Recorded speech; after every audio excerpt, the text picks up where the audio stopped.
Saludos muy cariñosos y amables otra vez en un podcast del corazón y de la alegría. Recuerden que se publica todos los lunes a las 6 de la tarde por YouTube y Spotify. Tengo el placer de tener una fabulosa invitada. Ella es la psicóloga Miriam Ordóñez. Tiene en su formación varias maestrías.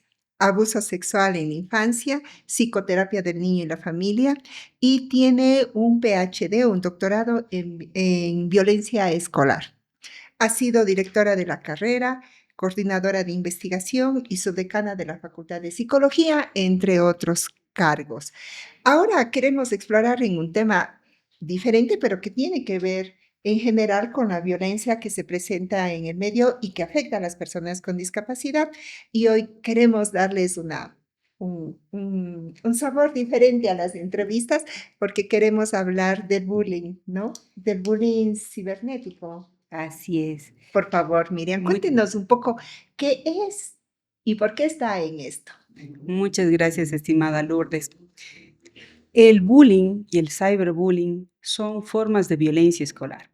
Es toda acción negativa que va en contra de la integridad, en este caso de un niño, de un adolescente. Tiene tres características de base. La primera es que hay intencionalidad de generar daño. La segunda es que hay asimetría de poder y de fuerza, no solo física, sino también psicológica. Sí, una asimetría en donde el uno es más fuerte y poderoso y el otro es más débil y no puede reaccionar frente a esa situación de violencia. Y el tercero es que justamente tiene repetición y mantenimiento en el tiempo.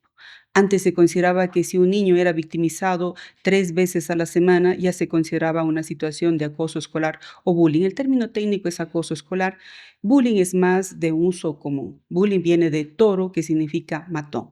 Lo trabajó directamente Always, que es uno de los grandes investigadores de este fenómeno.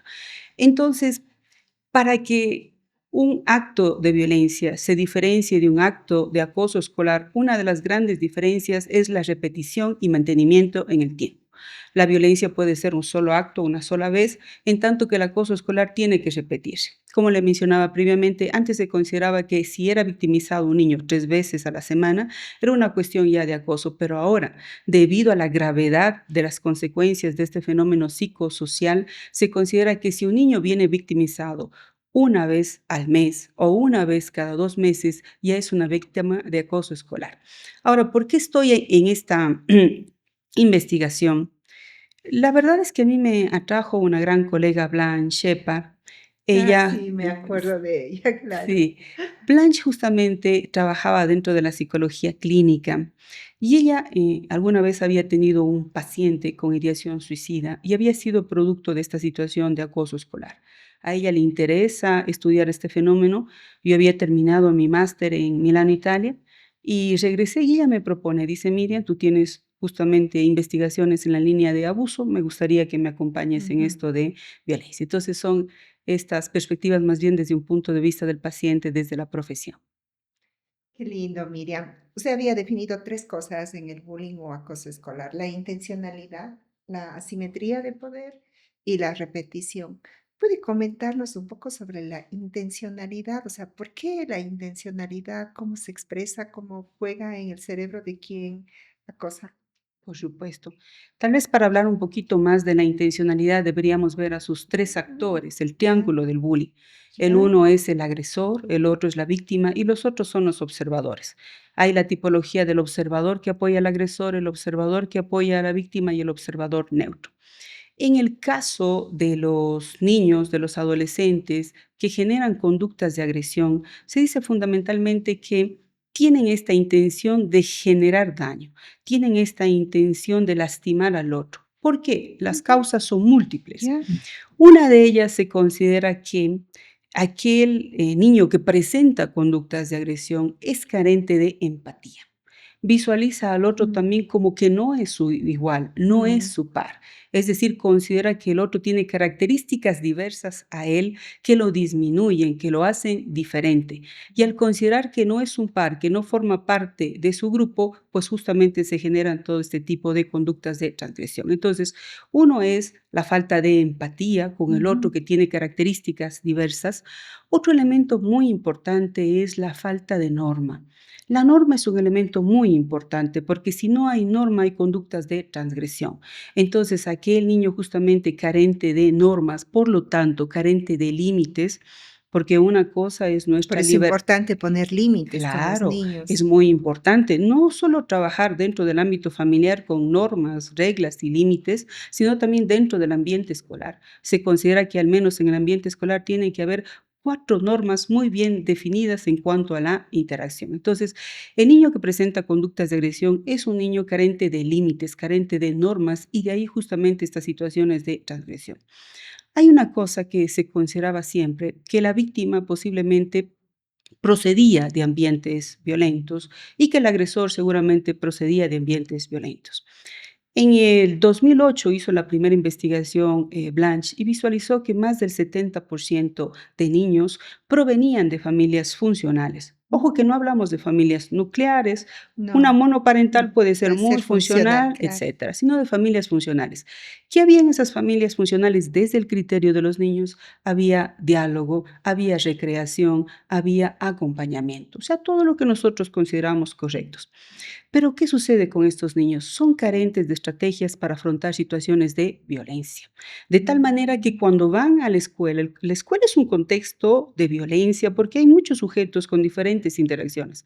El acoso escolar es un problema de interacción con el otro. Entonces, cuando van a la escuela estos niños y se presentan esas situaciones de transgresión, no saben cómo enfrentarlas y tranquilamente pueden caer Porque en tal esta vez cuando situación son de victimización. chiquitos, lo que me toca ver es que les protegen de cualquier sufrimiento. Los papás siempre están ahí solucionándoles los problemas y no les enseñan estas estrategias de afrontamiento de problemas, ¿no? Claro, no desarrollamos estas estrategias de afrontamiento, pero si nos ponemos a pensar desde un punto de vista empático, realmente nuestros niños no deberían desarrollar esas estrategias. Realmente el contexto, no solo escolar, el contexto social debería ser un contexto pacífico, de una Ujú. convivencia correcta.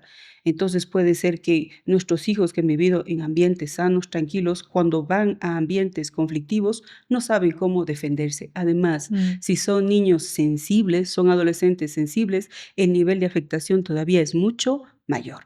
Entonces vemos que estos niños víctimas tranquilamente provienen de familias funcionales. Un gran problema con la víctima es que está solo. Entonces, lo que sucede con los agresores fundamentalmente es que ellos sí están en grupo, no son grupos grandotes de 4 o 5 Mm. estudiantes, pero la víctima está sola. Y el observador neutro sabe que se está cometiendo una conducta de transgresión no correcta con respecto a la víctima, pero suele quedarse callado, no hace nada, muchas veces por el temor de ser ellos las próximas víctimas. Ujú. Una de las claves de trabajar con las víctimas es integrarles en redes de apoyo y también es hacer que estos observadores pasivos neutros posibiliten integrarlo dentro de los grupos. Mm. Qué interesante, ¿ve? Como, por eso son estos programas, porque aprendemos mucho. Y entonces, era la intencionalidad, la simetría, A la que simetría de poder y de ya fuerza. puede explicarnos un poco de poder y de fuerza, simetría de poder y de fuerza. Por supuesto, la simetría de poder y de fuerza física y psicológica. Vamos con la más fácil, que es la física, en donde el uno es un niño más grande, más poderoso, más fuerte físicamente. Ujú. Generalmente ahí suele darse un tipo de agresión física, empujones, patadas, golpes. Pero también hay otra simetría, que es la psicológica, en donde el niño tiene esas características de manipulación, de disminución, de amenazas, de invalidación del otro niño. Entonces, puede ser que en realidad el niño que presenta conductas de agresión, pero que tiene la simetría psicológica, físicamente sea más chiquito y la víctima puede ser más grande. Pero como hay esta manipulación y este manejo del poder inadecuado, entonces se presenta este tipo de situaciones. A lo que vamos es que el uno va a manejar el poder y el otro no maneja el poder. De ahí la Ujú. asimetría y de ahí la indefensión. La verdadera víctima no sabe cómo defenderse, no Mm. puede defenderse. De ahí que muchas víctimas generen sintomatología ansiosa, sintomatología depresiva, que les lleve a ideación suicida y que muchos de ellos incluso lamentablemente han cometido suicidio.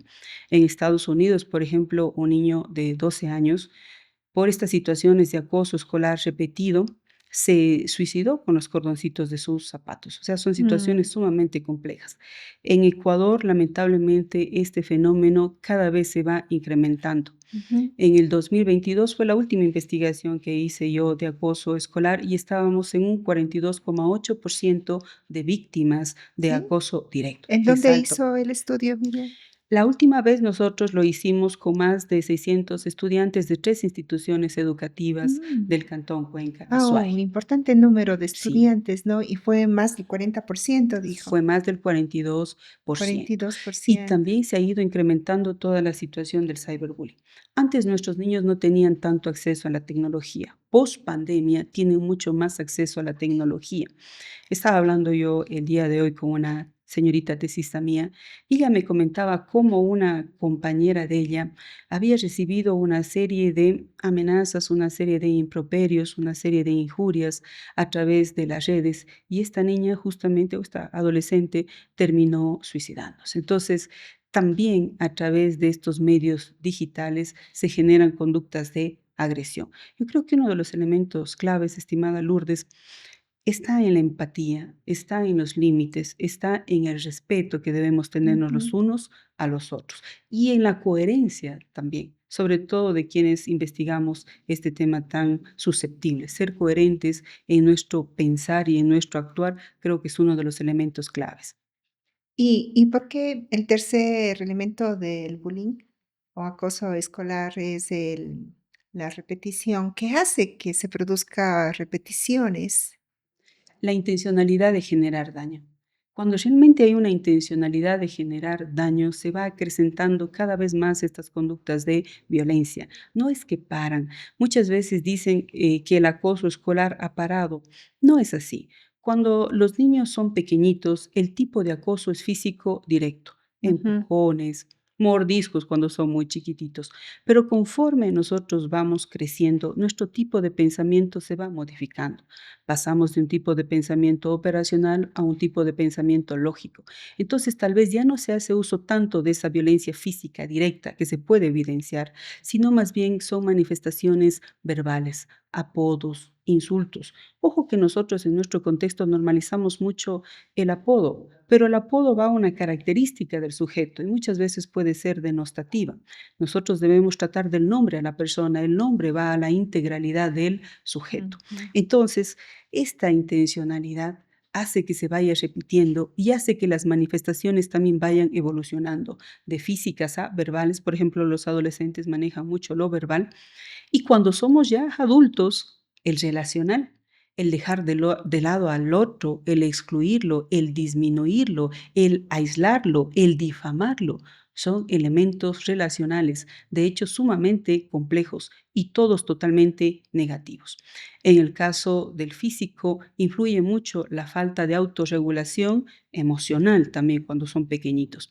Pero en el caso ya de la violencia relacional, hay una planificación del daño y hay una intencionalidad mayor de ese daño. ujú. Usted dijo que es bullying o acoso escolar. ¿Significa que se llama esto solo mientras las personas están en el sistema escolar?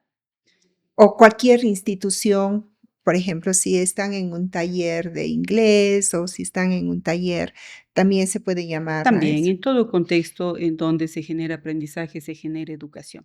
El término técnico para nosotros como profesionales es acoso escolar o directo o acoso escolar digital, pero generalmente, sobre todo entre los chicos, se conoce mucho lo de Como bullying, bullying y de cyberbullying. Son términos cyberbullying. más conocidos. ¿Y cómo, no sé si se puede llamar esto cuando hay una relación en un colegio mixto y también hay agresiones del sexo masculino al sexo femenino? ¿Se puede hablar en esa relación masculino-femenino de un bullying? Por supuesto, lo que pasa es que ¿Y el cómo se da? claro, el bullying es toda conducta negativa que va en contra de la integridad del otro, que genera Ujú, daño al otro, que es intencionada y que es repetitiva.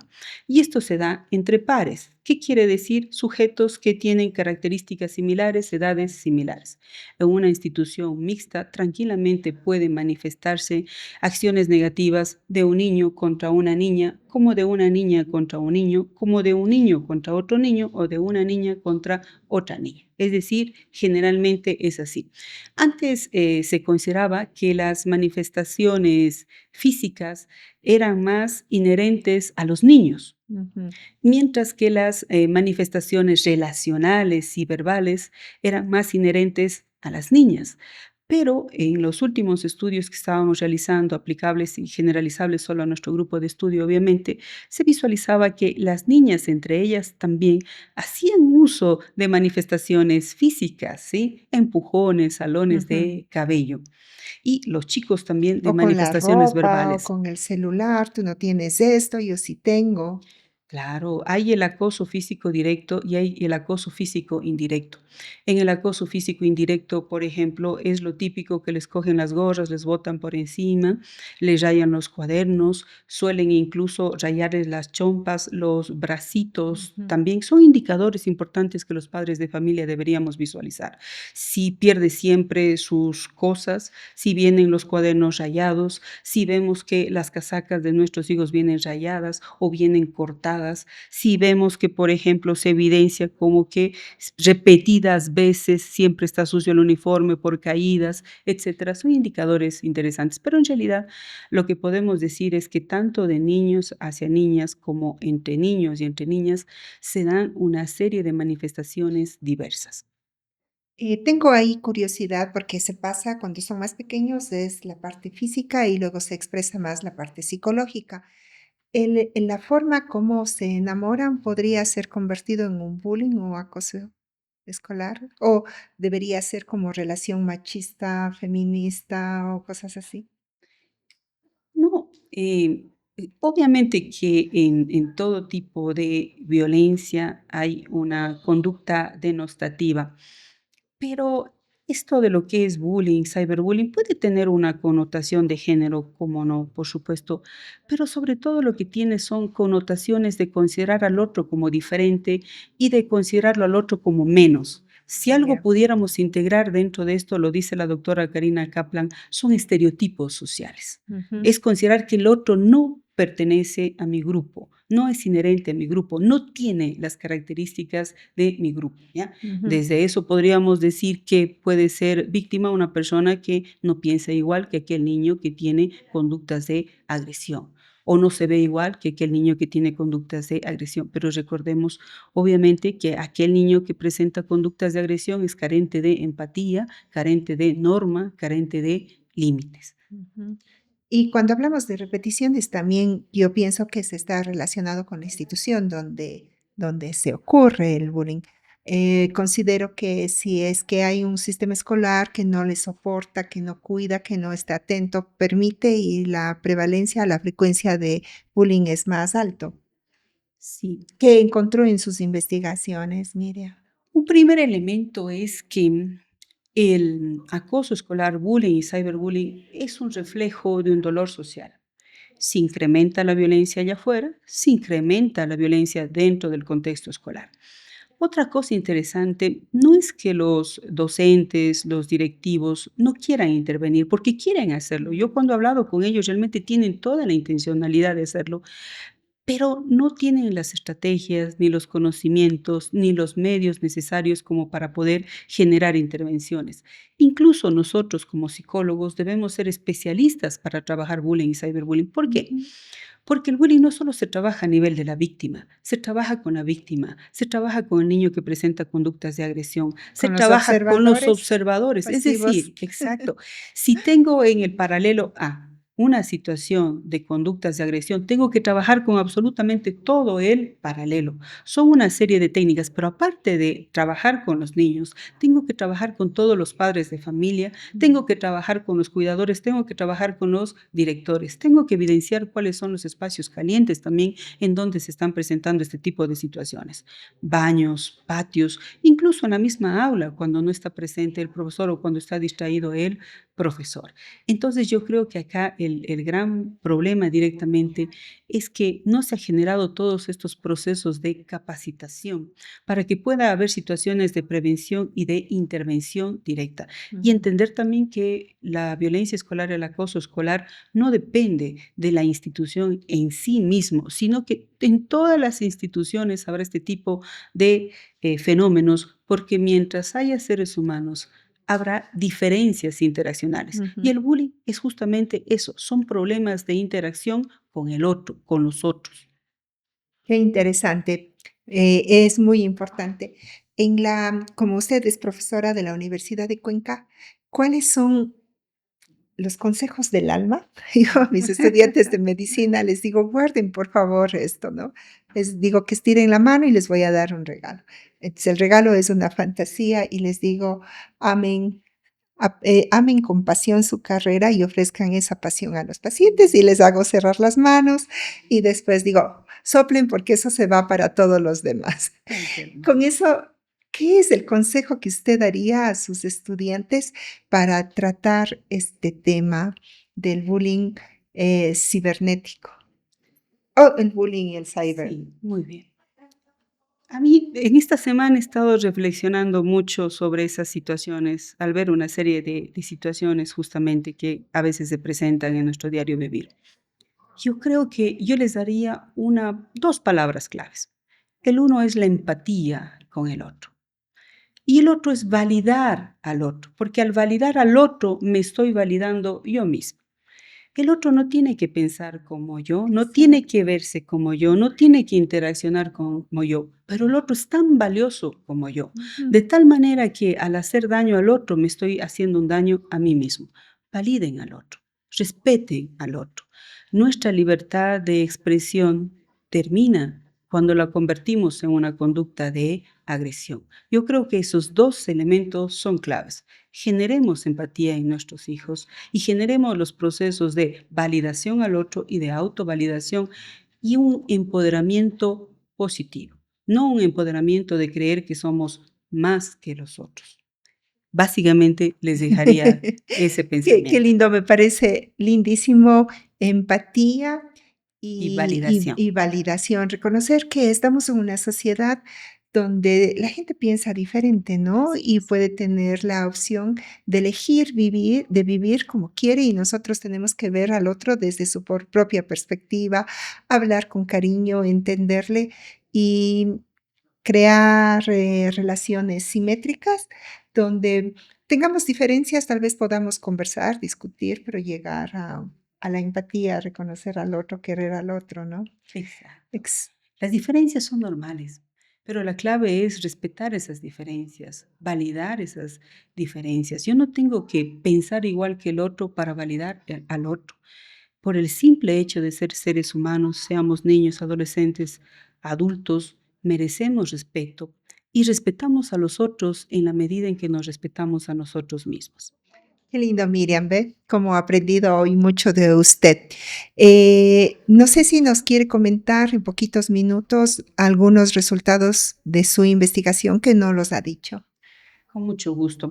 Mi última investigación, como le mencionaba, fue en el 2022. Nosotros ahí identificamos que más de un 42% de niños y de adolescentes estaban inmersos en situaciones de bullying y de cyberbullying. Nosotros vimos las perspectivas directamente de los niños víctimas. Fundamentalmente, los niños víctimas carecían de estrategias de afrontamiento. Ujú. En el caso de los niños agresores, o de conductas de agresión, que es el término correcto, hubo algo que a mí me llamó la atención y es que los niños decían que ejercían ese poder inequitativo directamente como una forma de validarse a ellos mismos. Me Ujú. pareció un dato bien interesante de analizarlo. Los padres de familia fundamentalmente consideran que cuando un hijo de ellos es víctima, no saben cuáles son los procesos a seguir. Muchas veces se sienten solos, no saben cuáles son las redes de apoyo que se tienen que instaurar. Y los docentes mencionaban directamente que ellos tienen todas las ganas de poder intervenir en el fenómeno, pero que muchas veces no hay ni los espacios ni los procesos de formación correspondientes como para poder intervenir.